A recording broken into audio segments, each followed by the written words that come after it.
One goal for many investors is to get a regular income from a portfolio without having to lift a finger. Now, wouldn't that be great? Well, one way to do that is to invest in a dividend fund. BlackRock's Matt Williams joins us now with more. So tell us about these dividend funds and what they offer. So one of the things that we're trying to offer with the Continental European Income Fund and the European Equity Income Fund that we offer is an extremely secure and reliable cash dividend to our investors. And that's probably the most important thing about the fund, is that we have total faith that the dividends will be paid by the companies in which we invest. Because clearly, if you're looking to get a yield, it's not much use if the companies don't actually give you that cash stream.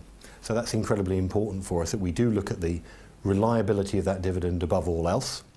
The other thing we're looking at in terms of developing is that it's not just for some investors about the dividend in terms of it being paid out to them, but it's also a way that they can generate long-term returns by accumulating those dividends and letting them roll up over time. Which is compound interest. I mean, because a lot of people look at compound interest, but maybe don't think of dividends in the same way.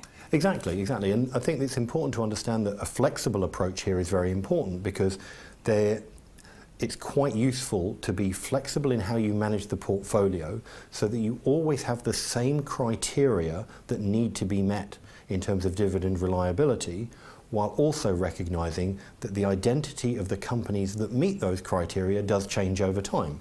That dividend reliability is a point I want to pick up on, and you mentioned it a couple of times there, because it is important for investors to not just focus purely on the yield it offers, because you could end up in dangerous territory there. Absolutely right. And I think one of the things that people need to be aware of is when you see optically high yields, especially because those yields are often constructed on a backward-looking metric, it doesn't mean you're necessarily going to get those dividends paid in the future.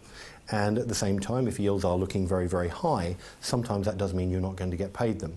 So you need a fund manager who's going to be very, very detailed, very diligent, very careful, and look behind that optical yield.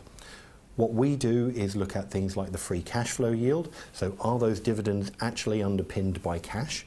Because our fund holders need to be paid their dividend in cash, and that needs to come through.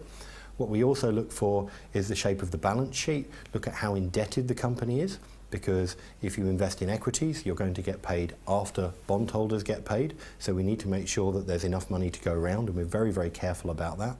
And so it really is very important to look at all the security and the reliability characteristics of that dividend, as well as looking at whether the yield itself is attractive.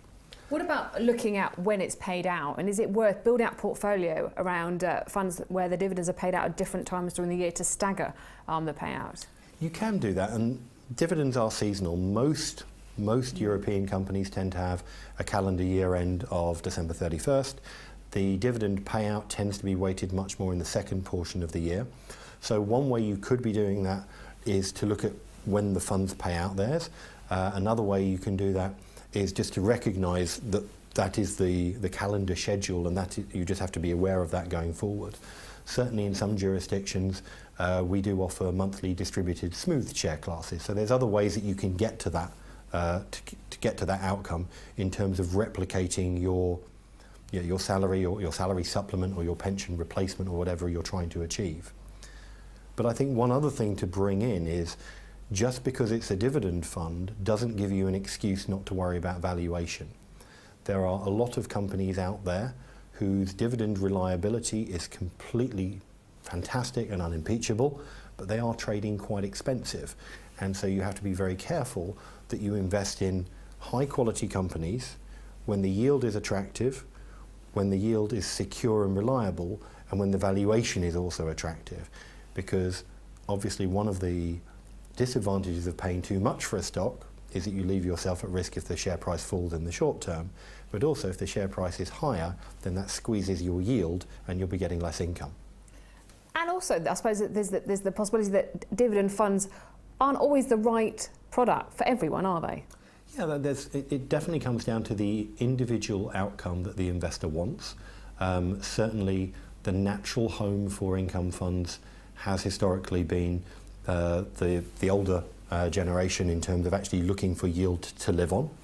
On the other hand, when you look at the power of those dividends to compound up over time, then clearly the accumulation share class variants work very, very well. And there's certainly folks of all ages who are using those as a core defensive strategy to generate an accumulated return over time.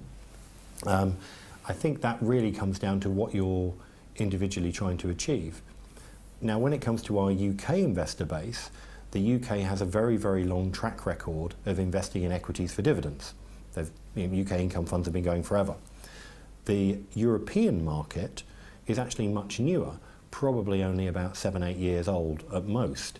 And so you've seen a big growth in the way that European companies approach their dividend responsibilities, because a long time ago they didn't have folks buying them for the sake of the dividend, so they didn't really need to consider that aspect. Now, in a world that even today is still very starved of yield, people are buying European equities to get dividend yield out of it. There's much more choice in Europe than there is in a relatively compressed UK market, but also the companies, we've seen a secular shift in how they behave, and that's very positive for dividend investing. So looking at the yield, looking at the valuation, of course the other thing, any time you're investing in any fund, is the fees as well. Yeah, it's very important to actually do the homework and look at what the fees are, look at what the trading costs of the portfolio are, looking at all those other things that affect the end fund investor. We're very focused on being extremely careful about how we manage people's money. All those things come into play for us in terms of allowing either investors to generate yield on which they can live, or allowing investors an accumulating share class which compounds up over time. Okay, and that do have to leave it there. Thank you very much, Matt Williams there from BlackRock on dividend funds, how to choose them, and the importance to not just focus purely on the yield but also the valuations of the company as well.